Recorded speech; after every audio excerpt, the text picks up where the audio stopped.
Salut, la famille de Soul Stories. Nous sommes sur le point de commencer une toute nouvelle aventure amoureuse. Commentez l'endroit d'où vous regardez pour que nous puissions voir que notre famille de Soul Stories est partout dans le monde. Chapitre 1. Le roi et la princesse oubliés. La valse s'élevait, glissant à travers la salle de bal étincelante de lustre en cristal. Des robes blanches tourbillonnaient, des costumes noirs respiraient l'élégance, des verres à vin en cristal scintillaient, le tout se fondant en un tableau parfait du bonheur. Dans cette image, seule une tache se démarquait, un homme assis en silence à une table VIP. Entouré de regards peu familiers, Ethan Blackwood, un nom qui autrefois rendait méfiants les cercles financiers européens et américains. Héritier de Blackwood Capital, le plus jeune PDG à avoir jamais figuré sur la liste Forbes, un symbole vivant de pouvoir. Mais ce soir, toute cette gloire était éclipsée par le fauteuil roulant chromé et froid sous lui. Ethan était assis droit, son smoking parfaitement ajusté, sa cravate noire en satin nouée avec soin, ses yeux gris-bleu profonds balayant la foule. Mais son regard ne portait aucune joie. Il reflétait la distance, comme s'il était quelqu'un en dehors d'une paroi de verre, regardant la fête de loin. Il avait autrefois été le centre de tout, un cavalier émérite, un PDG faisant la couverture de tous les magazines.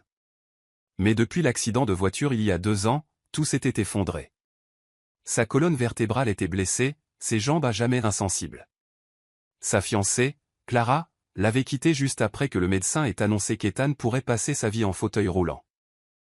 Ses amis s'étaient éloignés, ses partenaires commerciaux avaient gardé leur distance, et maintenant, à ce mariage, il n'était rien de plus que l'invité handicapé assis seul. Le verre de champagne dans sa main restait intact. Il ne prit même pas la peine de siroter. Le rire aigu de la piste de danse ne faisait que tordre son cœur. Les gens viennent ici pour célébrer l'amour, pensa-t-il amèrement, ses lèvres se tordant en un sourire ironique. Je suis venu ici pour me souvenir comment j'ai perdu le mien.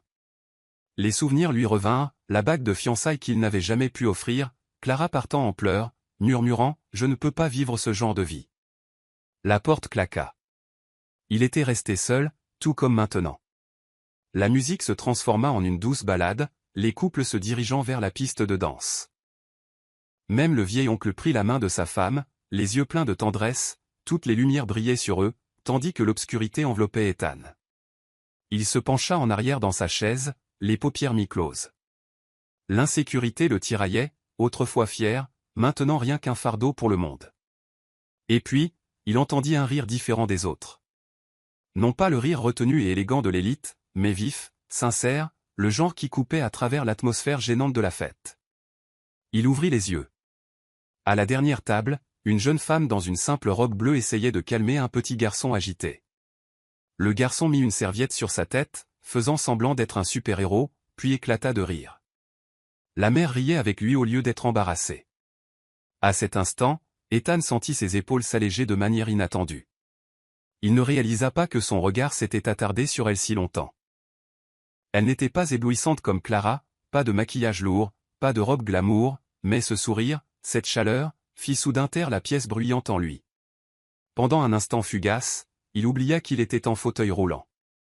Il oublia même les murmures de pitié tout autour. Puis le garçon, d'environ 6 ans, le désigna et cria « Maman, regarde. Cet homme a le fauteuil le plus cool de tous. » La salle entière se tourna pour regarder. Ethan se figea. Normalement, des mots comme ceux-là coupaient comme des couteaux, mais cette fois, au lieu de la pitié, les yeux du garçon brillaient d'une pure admiration. La mère rougit, essayant de faire taire son fils, mais elle rit, secouant la tête. Ses yeux rencontrèrent ceux d'Ethan, un regard chaud et inébranlable, et dans cette seconde, Ethan se sentit moins seul. Le mariage scintillait comme un rêve luxueux. De la soie blanche drapait le plafond, des roses bordaient les allées, et des rires élégants résonnaient entre les verres de cristal qui s'entrechoquaient. Dans le coin le plus éloigné de la salle, une petite table ronde était isolée, tout comme les personnes qui y étaient assises. Sophie Miller était assise à cette table. Elle lissa ses cheveux bruns ondulés et soupira en réalisant qu'il n'y avait pas un seul visage familier autour d'elle. Elle avait 29 ans cette année, bien que ses yeux vifs et son sourire juvénile lui donnent à peine plus de 20 ans. Elle n'avait été invitée ici qu'en raison d'un lien fragile. Emily, la mariée d'aujourd'hui, avait autrefois été sa camarade de classe en littérature à l'université. Elles avaient partagé quelques livres et quelques sessions d'études. Mais après l'obtention du diplôme, Emily s'était lancée dans sa carrière et son mariage, tandis que Sophie avait été absorbée par le fait de devenir une mère célibataire. Elle regarda autour d'elle. Les tables près de la scène étaient bondées, débordantes de robes et de sourires polis. La table de Sophie, poussée contre le bord près de la porte, lui rappelait qu'elle n'appartenait pas vraiment à ce monde. Sophie inspira profondément, se rappelant « Allez, Miller. Ne fais pas la mine. Tu n'es pas venu ici pour impressionner qui que ce soit. Juste pour donner ta bénédiction, manger une part de gâteau et rentrer à la maison. » Tirant la chaise à côté d'elle, son fils de 6 ans, Léo, s'y hissa, ses yeux verts brillants s'écarquillant alors qu'il observait la salle.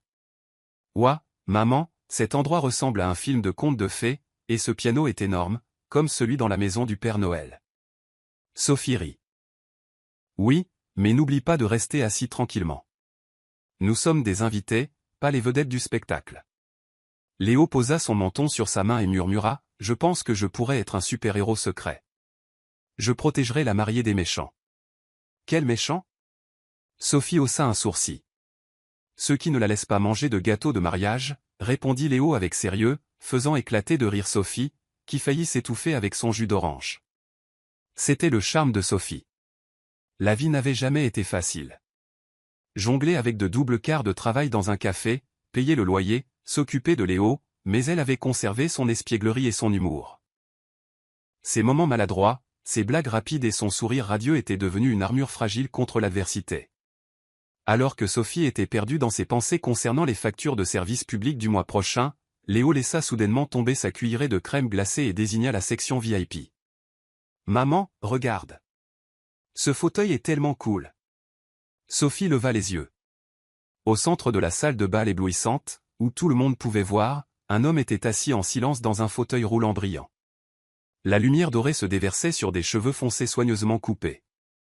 Un smoking noir s'étirait parfaitement sur de larges épaules. Il ne souriait pas. Ses yeux gris, comme un ciel d'hiver, regardaient au loin, ne se posant sur personne. Le cœur de Sophie fit un bond. Quelque chose dans sa posture lui serra la poitrine, non pas par pitié, mais par reconnaissance. Pendant des années, elle s'était habituée à être à l'écart, ses amis s'éloignaient après qu'elle eut choisi de garder Léo lorsque son père avait disparu, sa famille lui reprochant d'avoir ruiné son avenir. Et maintenant, à ce joyeux mariage, elle était toujours à la dernière table, assise tranquillement avec son fils. Ses yeux rencontrèrent ceux de l'homme pendant juste une seconde, mais elle eut l'impression qu'il pouvait voir à travers elle. « Maman, pourquoi personne n'est assis avec lui ?» demanda Léo en penchant la tête, la voix innocente. « Peut-être qu'ils sont mal à l'aise » murmura Sophie en retour. « Mal à l'aise à propos de quoi ? Il a le fauteuil le plus cool ici. Je veux l'essayer. » Sophie eut un rire nerveux, secouant la tête. « Non, Léo, ce n'est pas un jouet. » Mais le garçon continuait de fixer, ses yeux écarquillés débordant de la curiosité que les adultes avaient perdue depuis longtemps. Sophie se détourna, se concentrant sur son assiette. Mais à l'intérieur, elle était troublée. L'image de cet homme persistait. Pourquoi un célèbre milliardaire avait-il l'air si complètement seul ? Pourquoi ses yeux ressemblaient-ils aux siens ce jour de remise des diplômes, lorsqu'elle se tenait à l'extérieur du campus, regardant ses amis s'embrasser alors qu'elle était seule, enceinte de 8 mois. La valse se transforma en un swing animé. Le maître de cérémonie invita tout le monde sur la piste de danse. Applaudissements, acclamations, bruits de pas remplirent la salle.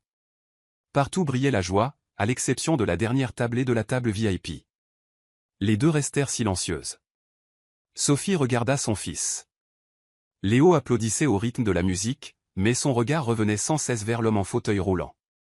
Il murmura, « Maman, je pense qu'il a besoin d'une partenaire de danse. » Sophie se figea, puis rit.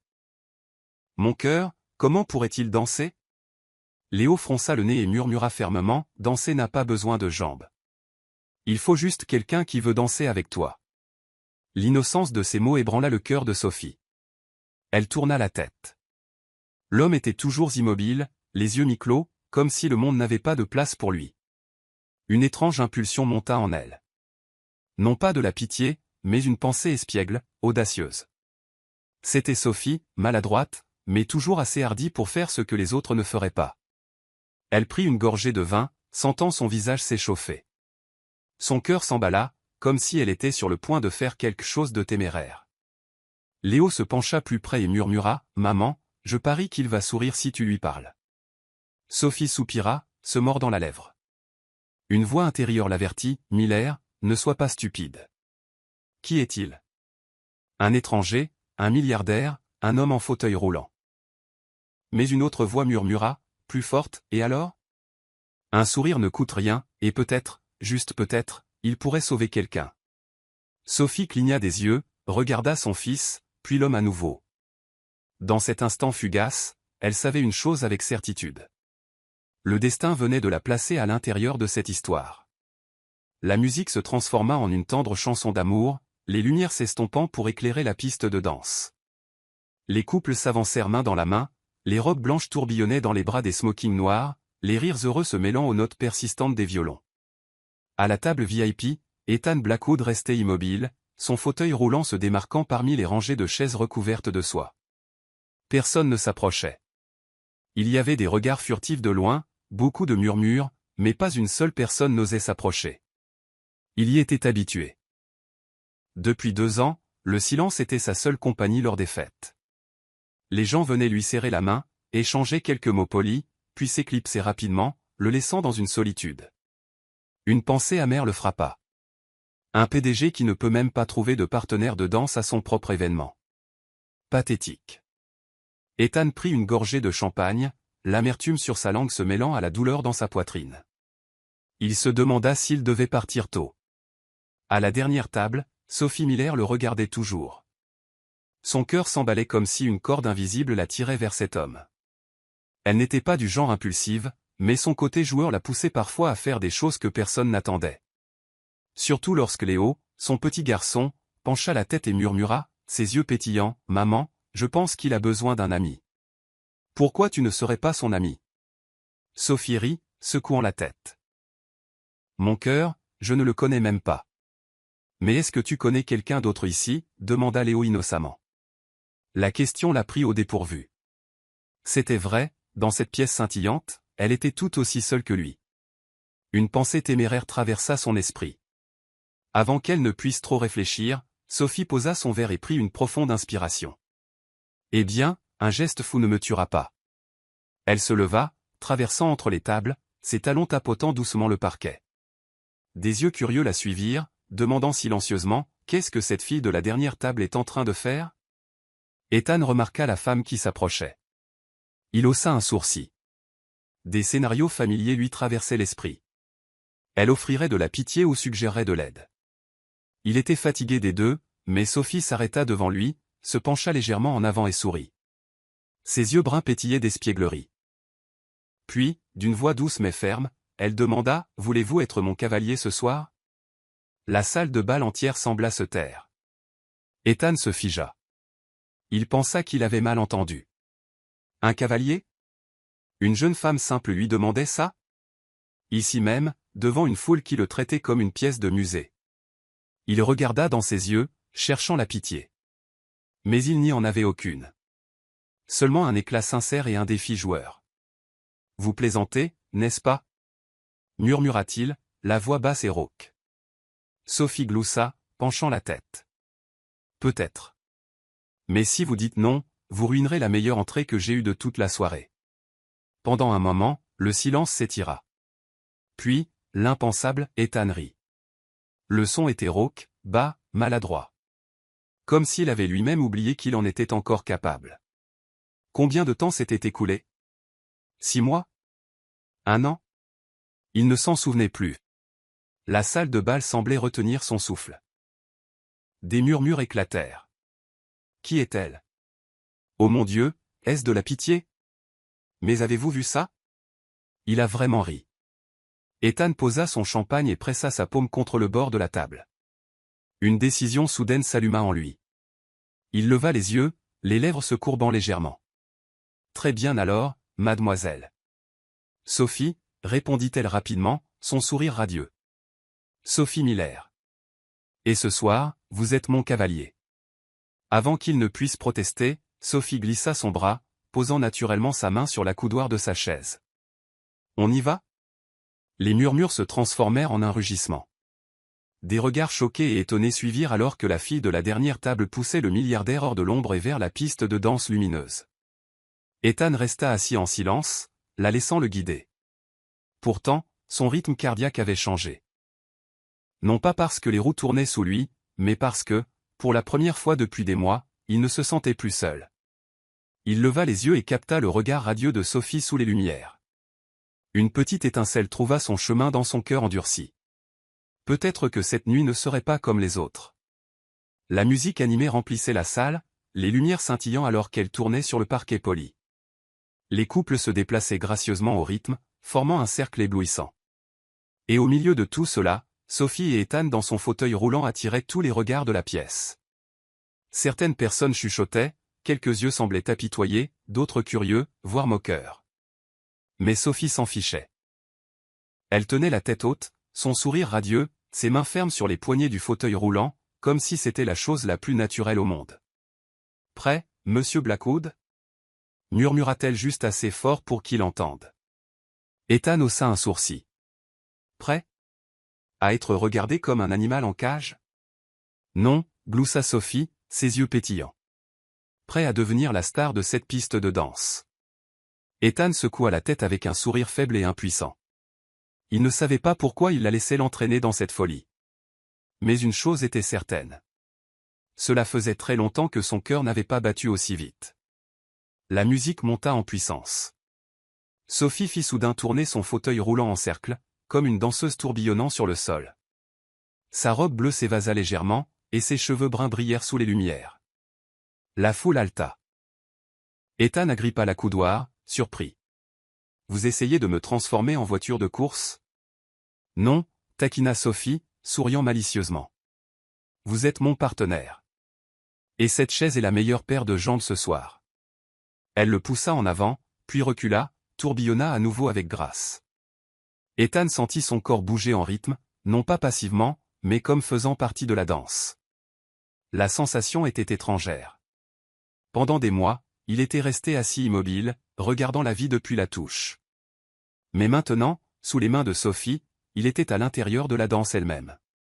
Des rires éclatèrent. Les enfants applaudirent. Les adultes, après un moment de surprise, commencèrent à applaudir aussi. Non plus de la pitié, mais un émerveillement ravi. « Vous voyez » murmura Sophie en se penchant, son visage près du sien. « Vous pouvez danser. Vous aviez juste besoin du bon partenaire. » Leurs yeux se fixèrent. La chaleur perça la glace qui avait emprisonné le cœur d'Ethan pendant des années. Et puis une voix aiguë retentit. « Maman, je veux danser aussi. » Léo s'élança de la dernière table directement dans le cercle, une serviette blanche attachée autour de son cou comme une cape de super-héros.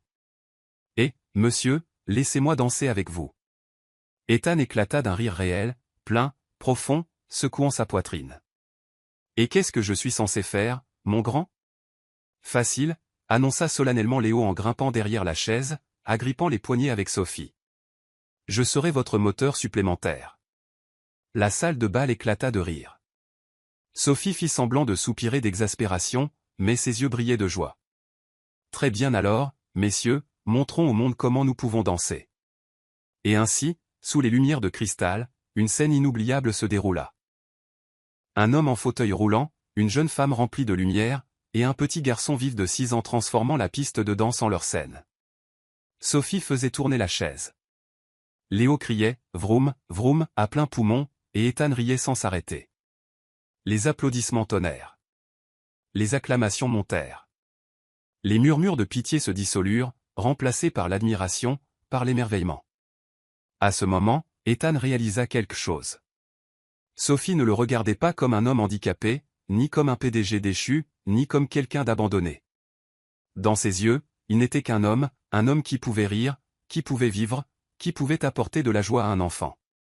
Le sentiment était si fort qu'il lui serra la poitrine. La musique se termina sur un accord long et persistant. Sophie arrêta la chaise, se penchant bas dans la révérence d'un danseur. Léo écarta les bras et cria « Tada !» La salle de bal explosa d'applaudissements. Ethan regarda autour de lui, les lèvres courbées en un sourire, les yeux éclairés par quelque chose qu'il ne reconnaissait même pas, le bonheur sincère. Il se tourna vers Sophie et murmura, juste pour elle, « Merci. Cela faisait si longtemps que je ne m'étais pas senti vivant. » Sophie rencontra son regard, chaud et tendre. Vous n'êtes pas seulement vivant, Ethan. Vous brillez. Et à cet instant, le reste du monde s'estompa. Seuls les trois restaient un petit cercle, mais suffisant pour qu'Ethan croie que la vie pouvait recommencer. Après la dernière salve d'applaudissements, la musique s'adoucit en un jazz délicat. La piste de danse se vida. Sophie se pencha et murmura à Léo, « Tu veux prendre l'air frais, super-héros » Le garçon hocha la tête, serrant un cupcake qu'il venait de réclamer, ses yeux brillants toujours de fierté d'avoir été le moteur supplémentaire. Elle se tourna vers Ethan. « Voudriez-vous sortir dans le jardin ? Il y a des guirlandes lumineuses là-bas et personne qui chuchote. » Les lèvres d'Ethan se courbèrent en un sourire rare, qui ne lui semblait plus si étranger ce soir. On dirait le paradis. Une porte latérale s'ouvrit, laissant entrer la brise nocturne. Un chemin de pierre menait à un petit jardin où des guirlandes lumineuses dorées pendaient des branches d'arbres, dispersant une douce lumière couleur miel sur l'herbe. De loin, les rires et les vers qui s'entrechoquaient résonnaient toujours, mais ici, tout semblait plus doux, comme une couverture chaude posée sur une longue journée. Sophie marchait lentement, laissant le fauteuil roulant d'Ethan rouler en douceur le long du chemin. Léo s'élançait d'avant en arrière, chassant les lucioles, brandissant fièrement son cupcake chaque fois qu'il manquait son coup. « Je ne le mange pas encore. Je le garde pour quand j'aurai vraiment faim. » Sophie rit. « Mange la moitié maintenant, garde l'autre moitié pour quand tu auras super faim. » En les regardant, Ethan sentit quelque chose se dénouer en lui, comme arrosé après une sécheresse. Il y avait quelque chose de simple dans leur façon de vivre, comme si le bonheur n'était pas un luxe, mais savoir comment partager un cupcake en deux et en rire. Ils s'arrêtèrent près d'un banc en bois. Sophie s'assit, posant son petit sac à main à côté d'elle, inclinant son visage vers la brise. Ethan roula près du banc, la tête inclinée vers le ciel nocturne strié de nuages dérivants. « Merci pour la danse », dit-il en premier, sa voix basse et chaleureuse, ou le glissement, pour être exact. Il regarda ses roues avec un sourire de travers. « De rien. Je vous ai juste tiré dans la fête dont vous méritez de faire partie, » répondit Sophie, ses yeux bruns soudain sérieux. « C'est dur quand tout le monde vous regarde comme une histoire triste. » Ethan resta silencieux un instant. Le vent agita les cheveux à sa tempe, faisant osciller les lumières au-dessus avec un faible carillon. « Après l'accident, commença-t-il. Je suis soudainement devenu quelqu'un d'autre aux yeux de tout le monde. D'abord, ce furent les médecins parlant d'années de rééducation sans fin. Puis ma fiancée. Elle a dit qu'elle était désolée, qu'elle n'était pas assez forte. Elle est partie rapidement, comme si rester la traînerait avec moi. Les rires de la salle s'estompèrent. Sophie écoutait simplement. Ethan prit une inspiration et continua. Mes amis. Au début, ils m'envoyaient des SMS. Tu vas bien, mec? Besoin de quelque chose? Dis-le-moi. Puis c'est devenu silencieux. Je suppose que c'est logique. C'était moi qui invitais les gens aux fêtes, celui qu'ils voyaient à la table d'honneur. Quand je n'ai plus pu me tenir debout, peut-être qu'ils ne savaient plus où se tenir dans ma vie non plus. Il eut un petit rire, non pas amer, juste fatigué. Alors le centre de rééducation est devenu le seul endroit où j'allais régulièrement. L'odeur d'antiseptique, les machines tirant sur mes muscles, les mêmes exercices encore et encore. J'ai géré des contrats de plusieurs milliards de dollars, mais j'ai dû réapprendre à passer d'un fauteuil roulant à un lit sans tomber. La gorge de Sophie se serra. Elle imagina un homme qui avait autrefois monté des chevaux avec fierté, qui s'était tenu sur des scènes, s'entraînant maintenant à se rouler sur un matelas rigide et appelant cela un progrès. Doucement, elle dit, « Mais vous n'avez pas abandonné. » Les lèvres d'Ethan se courbèrent faiblement. Certains jours, j'en avais envie. Mais ce soir, il s'arrêta, regardant Léo, qui était assis dans l'herbe, divisant soigneusement son cupcake en deux, mangeant la moitié et enveloppant l'autre dans une serviette. Ce soir, j'ai l'impression d'avoir appris autre chose, qu'une fête ne commence vraiment que lorsque vous décidez de rester. Sophie gloussa doucement. Et j'ai appris qu'un fauteuil roulant peut se transformer en partenaire de danse si vous ignorez la façon dont les gens regardent. Ils restèrent en silence pendant quelques secondes. La brise portait l'odeur des feuilles humides, et quelque part à proximité, un grillon chantait. « Et vous » Ethan pencha la tête. « Vous ne ressemblez pas à quelqu'un qui engagerait la conversation avec un étranger, surtout un bruyant comme moi. » Il tapota légèrement la chaise, plaisantant pour détendre l'atmosphère.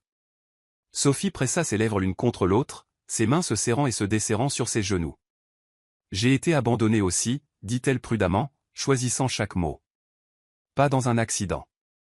À un mariage. Le mien. Ethan se tourna complètement, ses yeux gris s'assombrissant. Ce jour-là, continua Sophie, les fleurs étaient des gypsophiles, la robe empruntée à ma cousine était un peu lâche aux épaules. Je me tenais derrière le mince rideau du hall, tenant le bouquet alors que la musique commençait. Tout le monde était en effervescence, ma mère chuchotant, ma chérie, continue de sourire. Puis le téléphone du marié a sonné. Elle rit sèchement. Je ne pouvais pas entendre l'autre côté, j'ai juste vu son visage changer. Un instant plus tard, il est venu vers moi et s'est excusé, a dit qu'il ne pouvait pas, qu'il n'était pas prêt à être père. Sa voix se brisa. J'étais déjà enceinte de Léo. Ethan laissa échapper un long souffle. Êtes-vous resté dans la salle? Je suis sorti. Par la porte de derrière, Sophie leva les yeux vers les guirlandes lumineuses. J'ai cru que j'avais échappé à l'humiliation, mais elle m'a suivi pendant des années. Le regard des voisins, mes parents, les doubles quarts de travail juste pour payer le loyer. Je suppose que je me suis habitué à m'asseoir à la dernière table où personne n'appelle votre nom.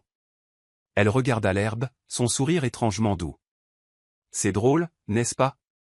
Ce soir, vous étiez seul à la table VIP et j'étais seul près de la porte. Tous les deux abandonnés à un mariage. Ethan rit, un rire avec des larmes cachées quelque part derrière. J'étais l'invité abandonné et vous étiez la mariée abandonnée? Sa voix changea, glissant naturellement vers le « tu » au lieu de « Mademoiselle Miller », comme si leurs histoires avaient comblé le fossé. Le destin a un sens de l'humour cruel. Oui, Sophie haussa les épaules. Si la vie était un film, ce serait la partie où l'écrivain pousse deux personnes dans le même couloir tranquille pour respirer. Elle cligna de l'œil, empruntant l'espièglerie pour masquer la piqûre dans ses yeux. Un bruit de succion bruyant brisa le moment. Léo leva les yeux, des miettes sur le visage, les yeux écarquillés. Maman, j'ai mangé la partie que j'économisais. Sophie et Ethan échangèrent un regard, puis rirent ensemble. Sophie lui tendit une serviette, faisant semblant de gronder.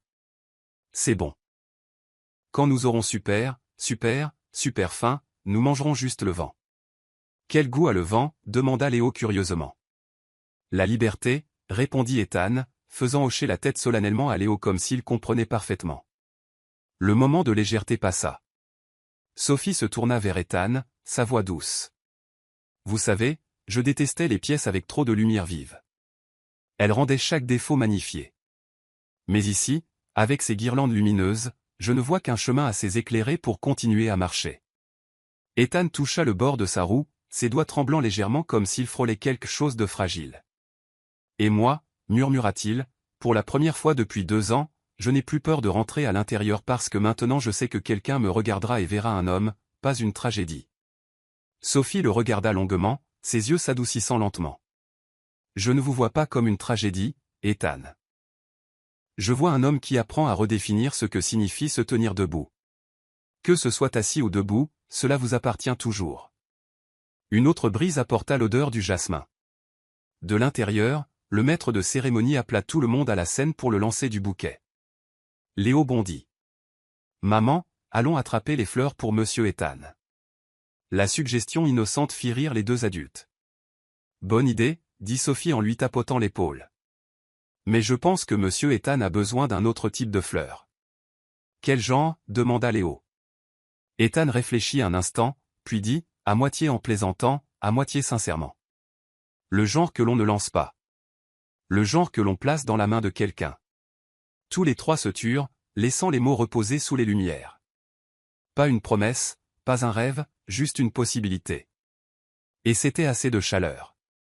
Retournons à l'intérieur, dit doucement mais fermement Sophie. Nous sommes restés dehors assez longtemps. Elle s'arrêta, jetant un coup d'œil à Ethan comme si elle s'inquiétait de son choix de mots. Mais il sourit et secoua la tête de manière rassurante. Oui, de retour à l'intérieur, répéta-t-il, donnant une poussée à sa roue. Ce soir, je ne prévois plus de rester seul à une table. Léo courut devant, agitant son emballage de cupcake vide comme un drapeau. Sophie marchait derrière Ethan, sa main posée sur la poignée de la chaise, non pas pour pousser, mais pour se tenir à ses côtés. La porte s'ouvrit. La musique se déversa. La lumière se répandit sur leurs visages. Et dans la mère de Jean, ils ne se sentaient plus perdus. Une connexion profonde avait pris racine, non par des vœux, mais par leur choix commun de retourner dans la pièce lumineuse. Cette fois, aucun des deux ne laisserait l'autre derrière. Le lendemain matin, le petit café de Maple Street était plus animé que d'habitude. L'arôme du café fraîchement torréfié se mêlait à l'odeur des gaufres chaudes, se fondant dans le bruit des moulins et le doux tintement des cuillères contre les tasses. Derrière le comptoir, Sophie noua plus serré le tablier marron délavé et salua une habituée qui commandait toujours un latte peu moussant. Elle travaillait à temps partiel ici depuis 2 ans, jonglant avec les quarts de soirée à la librairie pour couvrir les dépenses. Pourtant, chaque matin, elle affichait le même sourire éclatant, comme si aucun fardeau ne pesait sur ses épaules. Soudain, une agitation monta à la porte. Un livreur de fleurs entra, les bras pleins d'un bouquet si grand qu'il lui frappait le visage. Des roses cramoisies mélangées à du gypsophile, élégamment enveloppées dans du papier craft. Pour Sophie Miller, le livreur s'éclaircit la gorge. Tout le café se retourna. Les yeux de Sophie s'écarquillèrent, son cœur manquant un battement. Elle accepta le bouquet, ses mains tremblant légèrement, et sortit la petite carte glissée à l'intérieur. Elle ne contenait qu'une seule ligne, l'homme que vous avez demandé d'être votre cavalier au mariage. Pas de nom, pas de signature. Sophie laissa échapper un rire surpris. Autour d'elle, les clients chuchotaient, regardant avec curiosité. Elle couvrit sa bouche, ses joues brûlant. « Maman !» Léo bondit de la table du coin, les yeux écarquillés comme des soucoupes. « C'est l'homme en fauteuil roulant, n'est-ce pas ? Je le savais. Je t'avais dit qu'il t'aimait bien. » Tout le café éclata de rire. Sophie posa rapidement le bouquet sur le comptoir, ébouriffant les cheveux de son fils. Léo, chut. Mais à l'intérieur, la chaleur fleurissait. Cela faisait si longtemps que quelqu'un ne s'était pas souvenu d'elle d'une manière aussi douce.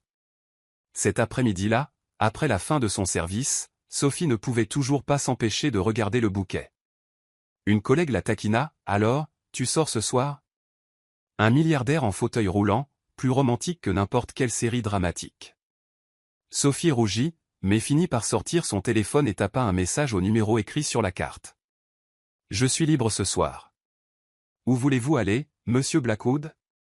La réponse vint instantanément, comme s'il avait attendu. « Quelque part où les roses ne sont pas piétinées par les talons hauts. Je viens vous chercher à 7 heures. » Sophie rit aux éclats, incapable de cacher son excitation nerveuse.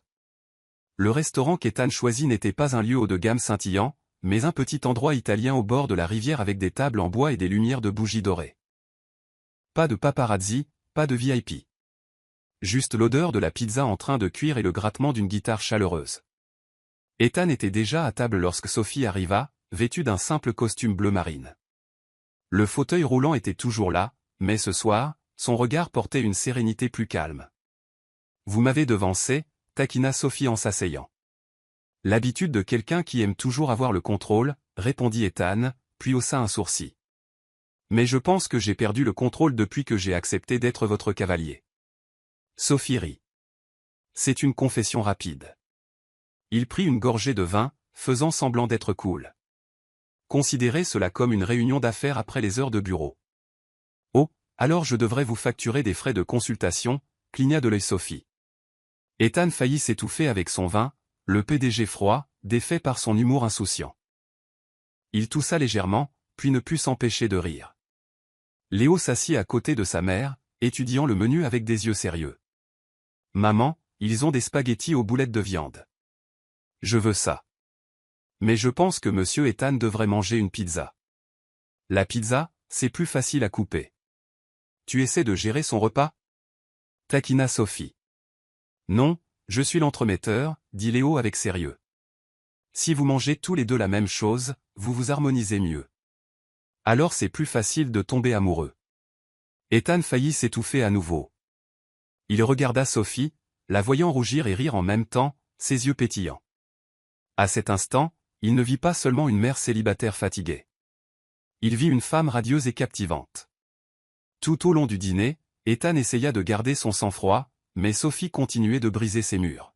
« Vous envoyez souvent des fleurs aux femmes ?» demanda-t-elle, coupant dans sa lasagne. « Non », répondit-il sèchement. Alors je suppose que vous envoyez des chèques à la place. La tête d'Ethan se redressa, surpris, avant qu'il n'éclate de rire. Oui, et il m'appelle pragmatique. Eh bien, je préfère les fleurs.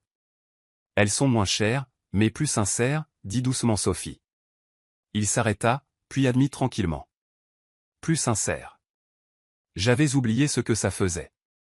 Juste à ce moment, Léo intervint. Vous souriez plus qu'hier, monsieur Ethan. Maman vous a fait sourire. Ethan regarda le garçon, puis revint à Sophie. Ses yeux brillaient de timidité, mais aussi d'une douce lueur, comme un secret juste révélé. Le dîner se termina avec un doux tiramisu. Ethan posa sa cuillère et regarda directement Sophie. Merci d'être venu. Je crois que j'avais oublié à quel point la conversation pouvait être amusante. Sophie haussa les épaules avec un petit sourire. Merci pour les fleurs. Je crois que j'avais oublié ce que ça faisait d'être remémoré. À ce moment, aucune musique ni lumière n'était nécessaire. La connexion existait simplement. Léo bâilla, se frottant les yeux, mais réussit tout de même à ajouter, renvoyer des fleurs demain, d'accord? Maman les aime vraiment. Les deux adultes rirent. Ethan se pencha plus près, parlant doucement pour que seule Sophie entende. Si vous voulez, j'en enverrai tous les jours.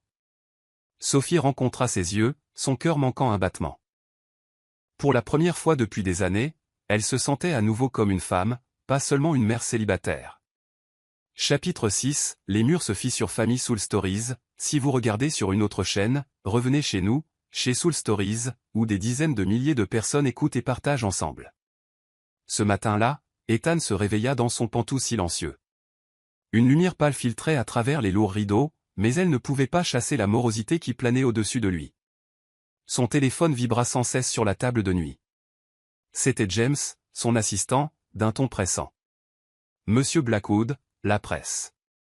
Ils ont tous publié l'histoire ce matin. Vous feriez mieux de vous préparer. Ethan fronça les sourcils. Quelle histoire? James hésita, puis porta le coup. Milliardaire en fauteuil roulant pris en pitié par une pauvre mère célibataire. Ethan serra fort le téléphone. Chaque mot tranchait dans une blessure non guérie. Il ouvrit sa tablette. Les gros titres lui hurlaient dessus, éclaboussés de photos de lui riant sur la piste de danse à côté de Sophie et Léo. Ce sourire rare, au lieu d'être une preuve de joie, était transformé en carburant pour les commérages et la pitié. Même le plus petit bonheur est transformé en blague, marmonna-t-il, la voix rauque. Toute la journée, il s'est effondré. Toutes ses peurs les plus profondes, les regards apitoyés, les murmures cruels étaient maintenant à nu. Et pire encore, Sophie et Léo y étaient mêlés. J'ai eu tort de les entraîner là-dedans. Ils ne méritent pas de couler dans ma boue. Lorsque Sophie l'appela cet après-midi-là, l'invitant à une promenade avec Léo, il l'a repoussée avec une réponse froide. Je suis occupé.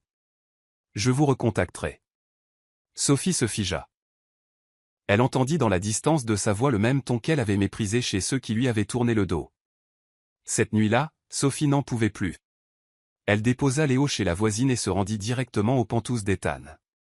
Il était assis près de la paroi de verre, le fauteuil roulant aussi silencieux qu'une partie de son corps. L'écran devant lui affichait toujours les articles. Quand il la vit, il sursauta, puis fronça les sourcils. Vous n'auriez pas dû venir. Les bras croisés, les yeux bruns de Sophie brûlaient. Alors où devrais-je être? Assise au café, lisant ses gros titres à 2 balles et faisant semblant d'y croire. Ethan se détourna, la voix tendue. Vous ne comprenez pas. Les médias, ils peuvent écraser une vie. J'ai vécu avec ça. Mais vous et Léo, je ne peux pas vous laisser être entraînés. Sophie s'approcha, sa voix presque un défi. Pensez-vous que je suis si fragile? Mon fiancé m'a laissé à l'hôtel. J'ai élevé mon fils seul pendant 6 ans, et vous pensez que quelques gros titres de tabloïds peuvent me faire fuir? Ethan se mordit la lèvre. Ses yeux brillaient de tourment. Sophie, vous ne comprenez pas. Ils diront que vous n'êtes avec moi que par pitié. Ou pire, pour l'argent. Vous ne méritez pas ça. Son souffle se coupa. Les mots tranchèrent. Pendant un instant, son cœur souffrit. Puis elle expira brusquement, la voix tremblante de fureur. Vous pensez vraiment que c'est pour ça que je vous ai choisi? Par pitié? Ethan ne dit rien. Sophie s'approcha, les yeux brillants de larmes. Écoutez-moi, Ethan Blackwood. Je n'ai pas pitié de vous. Je vous choisis parce que vous me faites rire. Parce que vous me faites me sentir respecté. Parce que quand je suis avec vous, je ne suis pas seulement la mère célibataire abandonnée. Je me sens comme une femme. Et vous êtes un homme. Les mots tombèrent lourdement, comme un marteau brisant la pierre. Les yeux gris d'Ethan vacillèrent, ébranlés. Sa voix se brisa. Les souvenirs s'accumulèrent, Clara s'éloignant. Ses amis s'estompant. Des heures interminables de thérapie ratées. Il avait construit des murs autour de lui. Convaincu que personne ne voulait vraiment rester. Mais les mots de Sophie fendirent ces murs en deux. Vous voulez me repousser? La voix de Sophie vacilla. Mais sa résolution était d'acier. Très bien. Mais soyez honnête. Le faites-vous pour me protéger? Ou pour protéger votre propre fierté et votre peur? Ethan se figea. La question le frappa profondément. Il voulait la protéger. Mais il avait aussi peur. Peur qu'elle parte comme les autres. Alors il pensait qu'il la repousserait en premier. Ses épaules tremblèrent. Je ne sais plus quoi croire, Sophie. Tout le monde m'a quitté. Sophie posa fermement sa main sur la sienne. Son ton plus doux, mais inflexible. Je ne suis pas tout le monde. Et je ne pars pas. À moins que vous ne me forciez. La tension se rompit, l'air était tendu. Et pour la première fois depuis 2 ans, Ethan sentit les larmes monter. Il se détourna, mais Sophie vit. Le silence s'étira. Rempli seulement par le faible bourdonnement du trafic urbain en dessous. Enfin, Ethan expira. Il laissa tomber l'armure. Je suis terrifié. Terrifié de vous perdre avant même de vous avoir vraiment. Sophie lui serra la main. Alors ne me perdez pas. C'est aussi simple que ça. Il leva les yeux. Et dans ses yeux, il ne vit aucune pitié. Aucune hésitation. Seulement une fermeté féroce. La même force qu'il avait portée à travers des années de maternité célibataire. Et à cet instant, Ethan comprit. S'il continuait à se cacher derrière les murs de la peur, il la perdrait. Et cette fois, il ne se le pardonnerait jamais. Leur combat n'avait pas été doux. Il avait été brut et douloureux. Les laissant tous les deux secoués. Mais dans ces fissures, la lumière s'infiltra. Ethan réalisa que pour aimer et être aimé, il devrait laisser ces murs tomber. Cette nuit-là, Sophie partit les épaules tendues. Mais son regard était ferme. Ethan resta, regardant la ville. Pour la première fois depuis des années, le ciel au-dessus ne ressemblait pas seulement à l'obscurité. Chapitre 7, la force silencieuse. La salle de réunion de Blackwood Capital était tendue comme un arc. Sur l'écran géant, un rapport détaillant les lacunes de l'accord avec leur partenaire japonais, le groupe Morimoto, brillait. Un projet autrefois censé rapporter des milliards et servir de tremplin sur le marché asiatique, était maintenant au point mort. Monsieur Parker, un actionnaire de longue date, s'appuya lourdement sur la table. Son ton était grave. Monsieur Blackwood, les Japonais valorisent la présence. Vous ne pouvez pas vous rendre personnellement à Tokyo, ni participer à leur rituel. C'est pourquoi ils hésitent. Nous ne pouvons pas permettre que cette entreprise soit freinée simplement à cause de votre condition. Ma condition? Répéta Ethan, ses yeux gris se changeant en glace. Un jeune actionnaire coupa court. Pardonnez-moi, mais c'est la vérité. Les affaires n'attendent personne. Blackwood a besoin de quelqu'un qui peut se tenir debout, marcher. Quelqu'un qui montre de la force à nos partenaires. La pièce se tut. Ethan agrippa le bord de ses roues. La piqûre de l'humiliation brûlait comme une vieille plaie rouverte. Il avait l'impression que toute son intelligence et ses efforts avaient été effacés, réduits à 2 jambes inutiles.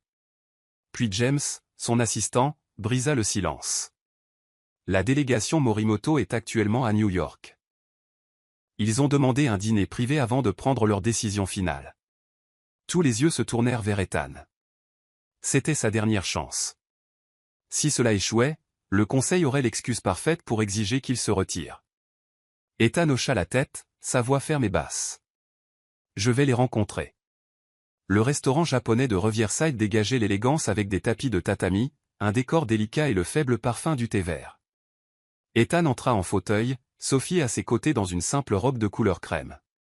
Ce n'était pas glamour, mais cela rayonnait d'une grâce tranquille. James se pencha et murmura, « Mademoiselle Miller peut aider s'ils ont besoin d'une traduction douce et pour donner le ton. » Sophie sourit. « Je ne suis venue que pour les sushis, mais si sauver une entreprise est au menu, je suis prête. » Ethan gloussa pour la première fois de la journée et la tension s'apaisa. À la tête de la table était assis M. Morimoto, un homme d'âge mûr sévère, et son épouse. Ils s'inclinèrent poliment, leurs yeux vifs et observateurs. La conversation d'ouverture fut lourde. Ethan exposa sa vision, ses chiffres et sa stratégie. Pourtant, le visage de M. Morimoto restait impassible, ses mots rares, ses regards glissant de temps en temps vers sa femme en japonais. Le conseil avait eu en partie raison. L'image d'un PDG en fauteuil roulant manquait du genre de force qu'ils attendaient. Sophie le remarqua, et lorsque le sashimi arriva, elle se pencha en avant. Avec ses baguettes, elle laissa maladroitement tomber une tranche de poisson dans son plat de soja, l'éclaboussant. « Oh, non, rit-elle. Je pratique depuis 3 semaines et je n'arrive toujours pas à maîtriser ça. Monsieur Morimoto, avez-vous des secrets pour que je ne continue pas à transformer les sushis en soupe ?» Pour la première fois, Madame Morimoto se couvrit la bouche, gloussant. Le visage sévère de M. Morimoto s'adoucit alors qu'il regardait sa femme. « Mademoiselle Miller, au Japon, nous croyons qu'il faut toute une vie pour maîtriser véritablement les baguettes. Vous êtes encore jeune. Vous avez beaucoup de temps. » La table rit. La tension s'estompa. Sophie continua chaleureusement. « Heureusement, je ne suis pas ici pour prouver que je suis doué avec des baguettes. Je suis ici parce que je crois que cette entreprise et l'homme à côté de moi savent comment saisir ce qui compte vraiment. Pas les jambes, mais la vision. » Ces mots firent mouche. Les yeux de Madame Morimoto s'illuminèrent, et elle murmura quelque chose à son mari. Monsieur Morimoto fit une pause, puis hocha faiblement la tête. Ethan saisit l'instant, exposant les avantages mutuels. Cette fois, Monsieur Morimoto écouta attentivement, ne fixant plus la chaise, mais l'homme qui parlait avec conviction. À la fin du dîner, lorsque le thé fut servi, M. Morimoto dit lentement, « Blackwood Capital a un leader qui écoute et une alliée qui inspire confiance. Je crois que nous pouvons signer. » La poigne d'Ethan se resserra sur l'accoudoir, son pouce accélérant. Il s'inclina profondément, sa voix ferme. « Arigatou gozaimasu. » Madame Morimoto se tourna vers Sophie avec un sourire chaleureux. « Merci d'avoir apporté de la chaleur à cette soirée. » De retour dans la voiture, Ethan resta silencieux pendant un long moment. Les lumières de la ville scintillaient sur la rivière, se reflétant dans ses yeux. « Sophie, dit-il doucement. Vous réalisez ce que vous venez de faire? Vous avez sauvé une entreprise entière. » Sophie rit. « Non, j'ai juste fait tomber un morceau de sashimi. » Ethan rit aux éclats, un son rare, plus léger qu'il ne l'avait été depuis des années. En la regardant pour la première fois, il ne se sentit plus comme un fardeau en affaires. Au lieu de cela, il vit une partenaire, quelqu'un qui pouvait se tenir au milieu des chiffres froids et y insuffler de la chaleur. Dans son cœur, une vérité sonnait claire. Sophie ne lui apportait pas seulement des sourires. Elle lui donnait la force de continuer à se tenir debout, à sa manière. La salle de physiothérapie brillait de lumière vive, l'odeur piquante d'antiseptique se mêlant à la chaleur du baume de menthol. Les barres d'acier parallèles s'étiraient à travers la pièce, où des patients s'entraînaient à faire un pas tremblant à la fois. Des machines bourdonnaient. Des roues grinçaient sur le sol. Ethan était assis au bord de son fauteuil roulant, la sueur perlait déjà sur ses tempes, bien qu'il n'ait pas encore bougé. Son kinésithérapeute, M. Harris, se tenait à proximité, sévère mais patient. « Monsieur Blackwood, aujourd'hui, nous allons essayer de nous tenir debout. Pas de pas, juste se tenir debout. Je serai juste ici. » Ethan hocha légèrement la tête. Ses grandes mains serrèrent le cadre du fauteuil, les veines saillantes. Il attendait ce jour, le jour où il testerait enfin son corps contre la prison de la chaise. Dans le coin, Sophie regardait, le cœur battant. Depuis qu'elle l'avait rencontré, elle avait vu à quel point ses yeux gris masquaient tant de fierté. Et aujourd'hui, ses yeux brûlaient à nouveau d'espoir et de peur. « Prêt ?» dit Harris. « Sur 3. 1, 2, 3. » Ethan poussa avec ses bras, rassemblant chaque once de force dans ses jambes longtemps oubliées. Les muscles tremblèrent. La sueur coula sur le sol. Pendant une fraction de seconde, ses genoux se sentirent tendus, comme s'ils se souvenaient de la fonction qu'ils avaient abandonnée. Puis, poum, son corps s'effondra. Ethan tomba lourdement, ses genoux frappant le sol avec un craquement brutal. « Ethan !» cria Sophie, se précipitant. Il s'appuya sur ses mains, mais elle tremblait trop violemment pour le soutenir. Son visage se tordit. Son souffle était rauque, comme celui d'un animal acculé. « Assez !» rugit Ethan, sa voix écorchée. « Je ne peux pas le faire. Je ne suis rien d'autre qu'un infirme dans une chaise. Tous ces efforts ne servent à rien. » Les mots résonnèrent durement, faisant écho sur les murs stériles. Harris s'avança, mais Sophie était déjà agenouillée devant Ethan, ses bras l'enlaçant. Il tremblait violemment dans son étreinte. La colère, le désespoir et l'agonie entraient en collision à l'intérieur de lui. Sa poitrine se soulevait, sa respiration se brisait, comme s'il voulait sangloter mais refusait. Sophie le serra plus fort, sa voix brisée mais étrangement rieuse en même temps. Assez pour stopper Harris net. Écoute-moi, Ethan. Si tu passes le reste de ta vie dans cette chaise, je serai toujours là. Tu comprends? Je suis avec toi, pour toi. Pas pour tes jambes. Ethan se figea. Des larmes coulaient sur les joues de Sophie, mouillant son épaule. Mais si tu veux marcher, alors je marcherai avec toi. Pas après pas, chancelant lentement, je serai toujours là. Aucun effort n'est perdu tant que tu continues d'essayer. La pièce devint silencieuse, remplie seulement de sanglots étouffés. Ethan ferma les yeux, laissant les premières larmes depuis des années couler, glissant dans les cheveux de Sophie. Pour la première fois, il se permit de s'effondrer. Et pour la première fois, il crut qu'il n'avait pas à se battre seul. Harris se détourna, feignant d'être occupé avec l'équipement, leur laissant l'espace dont ils avaient besoin. Sophie se pressa davantage, son rythme cardiaque battant contre le sien. « Tu n'as pas besoin d'être parfait, Ethan. Tu as juste besoin d'être toi-même. Et si tu en as besoin, je serai les jambes sur lesquelles tu peux t'appuyer. » Un rire rauque lui échappa entre les larmes. « Tu es folle. » « Oui, » murmura Sophie en retour, riant à travers ses larmes. « Mais le bon genre de folle. » « Et je ne te quitte pas !» À cet instant, Ethan sentit l'obscurité à l'intérieur de lui se fissurer juste assez pour laisser passer la lumière. Pas la lumière des promesses qu'il marcherait à nouveau du jour au lendemain, mais la lumière de l'espoir, la lumière de l'amour sans condition. Il leva la tête et rencontra le regard de Sophie. Et pour la première fois de sa vie, il crut que même si ses jambes ne bougeaient plus jamais, il pouvait toujours avancer, car à ses côtés se trouvait quelqu'un qui placerait toujours sa main dans la sienne et parcourrait toute la route avec lui. L'éveil public, la salle de bal de l'hôtel Métropole scintillait sous les lustres en cristal. Sur des tables drapées de lin blanc immaculé se trouvaient des bouquets de roses jaunes mêlés d'hortensias, symbolisant la foi et la gratitude. Ce soir, le nom d'Ethan Blackwood était derrière un gala de charité pour les orphelins. Sa première apparition publique depuis des années après s'être retiré de la presse.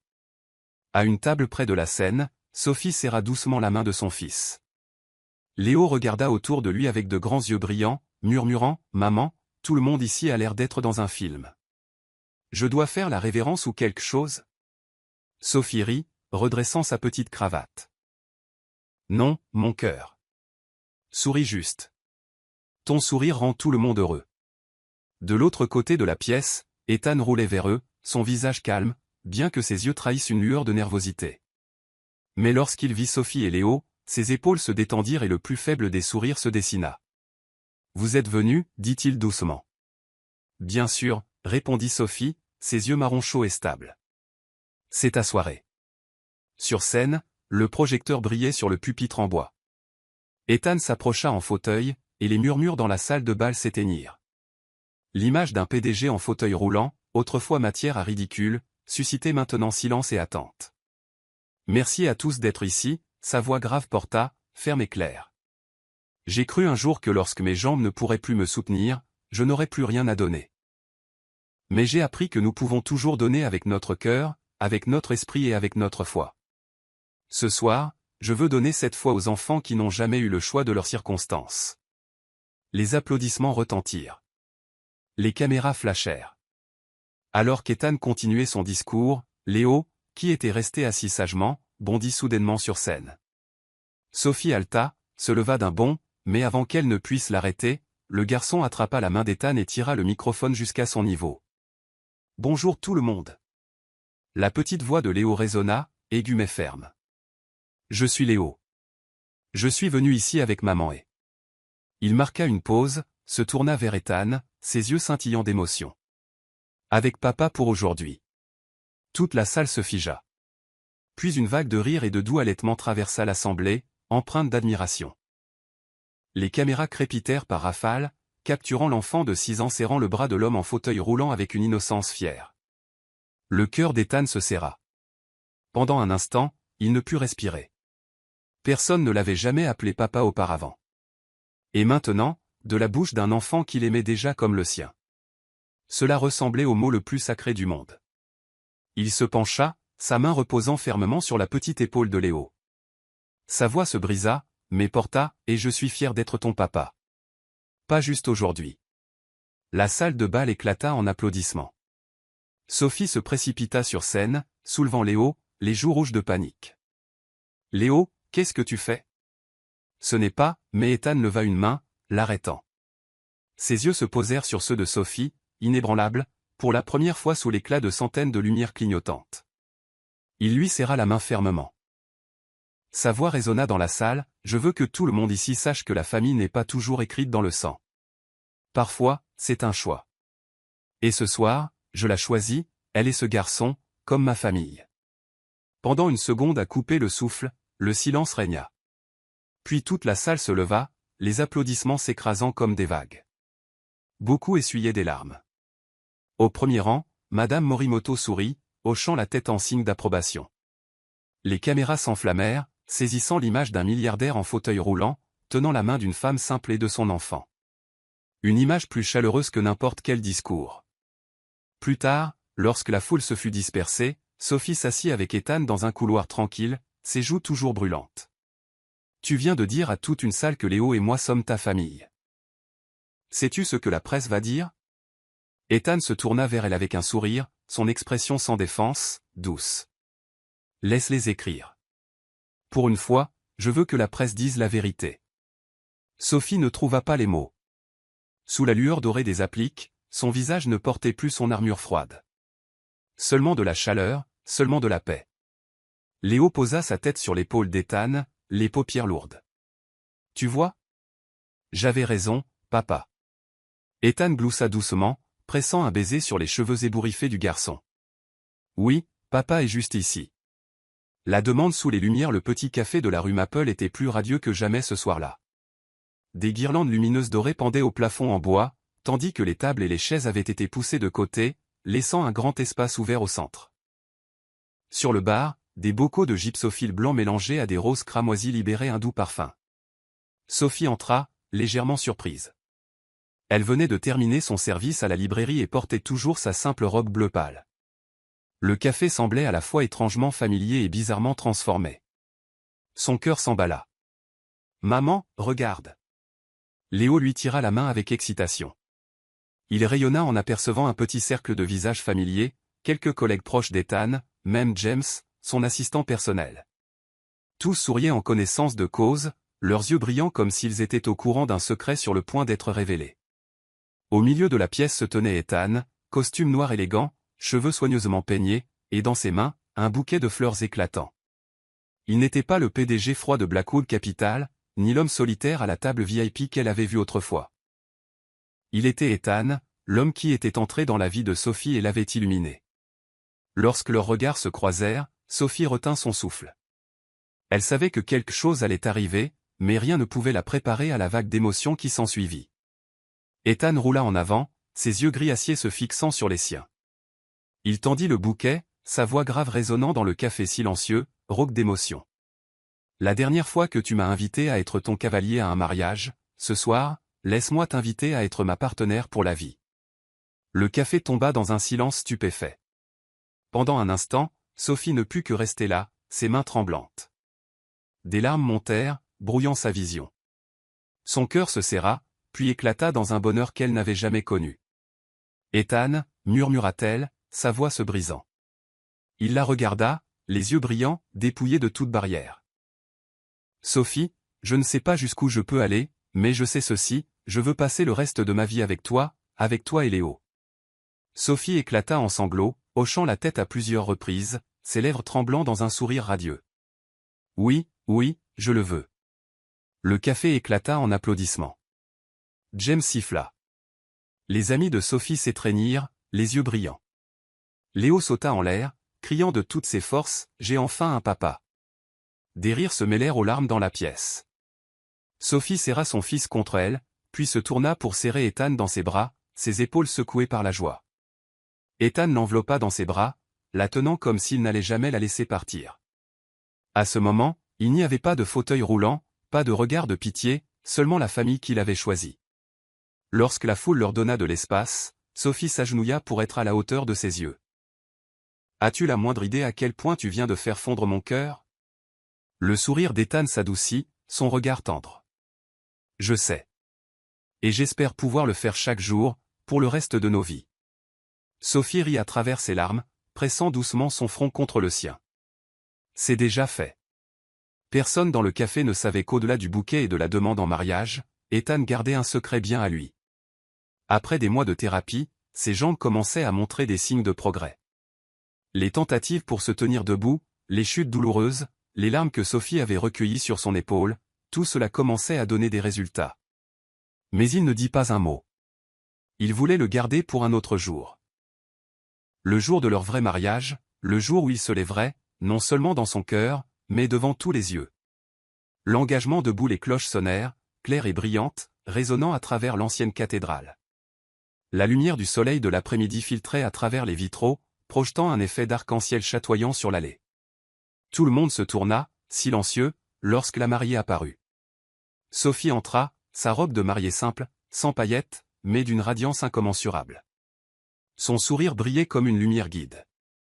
À chaque pas qu'elle faisait, des pétales blancs flottaient au sol, dessinant un chemin de bonheur. Au bout de l'allée, Ethan attendait dans son fauteuil roulant familier, son smoking noir encadrant ses larges épaules, son visage calme, mais ses yeux brûlants d'éclat. Alors que Sophie se rapprochait, son cœur battait à tout rompre, comme si toutes les années d'obscurité n'avaient fait que le mener à cet instant. De doux murmures ondulèrent dans les bancs, non pas de la pitié, mais de l'admiration. Voici un PDG autrefois qualifié d'infirme, attendant fièrement l'amour de sa vie. Sophie s'arrêta devant lui. Ethan leva les yeux, ses yeux gris d'orage se fixant sur ses yeux marron chaud. Le monde entier sembla se dissoudre, ne laissant que d'eux, comme dans le café la nuit de sa demande, comme dans les coulisses de ce mariage il y a des années. La voix solennelle du prêtre s'éleva sous le plafond voûté. Ethan Blackwood, acceptez-vous Sophie Miller de l'aimer et de la chérir, dans la richesse et le besoin, dans la maladie et la santé, aussi longtemps que vous vivrez tous les deux? La voix d'Ethan était basse mais inébranlable. Oui. Le prêtre se tourna. Sophie Miller, acceptez-vous Ethan Blackwood de l'aimer et de le chérir, jusqu'à ce que la mort vous sépare? Des larmes coulaient sur ses joues tandis qu'elle souriait. Oui. La cathédrale éclata en applaudissements, se mêlant à la douce montée de la musique d'orgue. Puis vinrent les mots, vous pouvez embrasser la mariée. Sophie se pencha, prête à l'embrasser comme elle l'avait fait d'innombrables fois auparavant. Mais Ethan plaça ses mains sur les accoudoirs et prit une profonde inspiration. Et à la stupéfaction générale, il se poussa vers le haut. Ses jambes tremblèrent tandis que tout son corps se battait contre la gravité, mais pouce par pouce, il se leva. James apparut rapidement avec une paire de béquilles cachées derrière l'autel, mais Ethan n'en serra qu'une lâchement. Il voulait que ses jambes supportent le poids, même si ce n'était que pour quelques secondes. La pièce devint silencieuse, à bout de souffle. Sophie se figea, ses mains tremblant contre ses lèvres. Les larmes coulaient plus vite, brouillant sa vision. Ethan se tourna, un sourire radieux se dessinant sur son visage.